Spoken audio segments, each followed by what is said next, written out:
C'est parti pour l'IFTM Top Resa. Inauguré pour la deuxième année consécutive par Matthias Feckel, secrétaire d'État en charge du commerce extérieur, ce rendez-vous donne le pouls de la profession. Et cette année, bonne nouvelle, un vent d'optimisme souffle sur le salon. Le moral des ménages a repris très positivement, on le mesure et on le voit. On le voit dans le secteur du voyage. Il faut que ça se traduise maintenant dans les faits. Je suis plutôt optimiste pour la saison 2016. Rappelez-vous, à Top Resa, il y a un an pile, on avait l'attentat d'Algérie.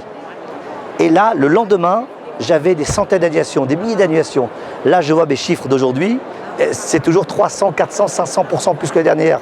Donc c'est toujours positif. Si la tendance générale est positive, les professionnels du tourisme restent prudents, échaudés par les attentats qui ont marqué 2015. Il ne faut surtout pas dire que tout va bien parce qu'on ne sait jamais, il peut y avoir un événement majeur qui peut tout stopper. Pour l'heure, ça marche.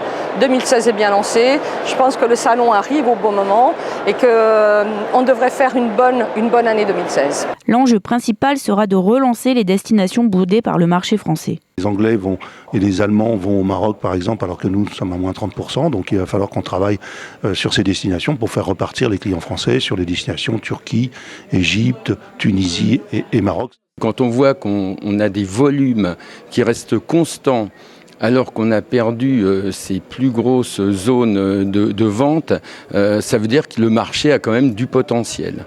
Les premières tendances du CETO sont encourageantes. Les prises de commandes sur l'hiver progressent de 5,8% en nombre de clients et de 9,5% en chiffre d'affaires. La Tunisie, en fort recul après les attaques du Bardo et de Sousse, est venue en force sur le salon. La ministre du Tourisme, présente pour l'occasion, a fait le point sur les mesures mises en place.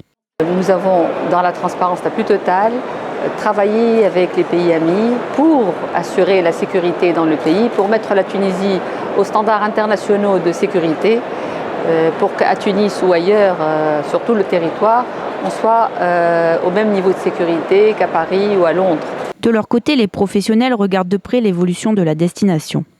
Nous, ce que l'on veut, c'est retourner en Tunisie dans de bonnes conditions, bien sûr de sécurité et puis de confort, de remise à niveau de certaines prestations.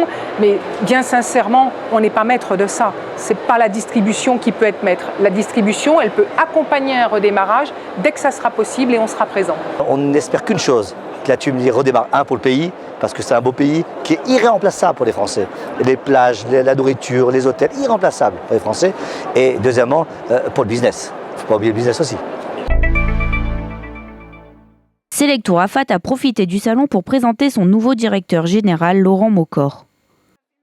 J'ai la conviction qu'adosser une position digitale à un réseau physique est une des clés pour l'avenir. Ça, c'est la première chose. Et la seconde, c'est le plaisir et le caractère stimulant de se mettre au service d'entrepreneurs indépendants.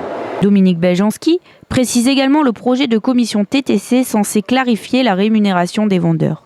On part sur un schéma un petit peu différent, avec 3 niveaux qui sont essentiels, privilégiés et élite. Dans chacun de ces niveaux, que le tour opérateur peut choisir, c'est pas attribué d'office.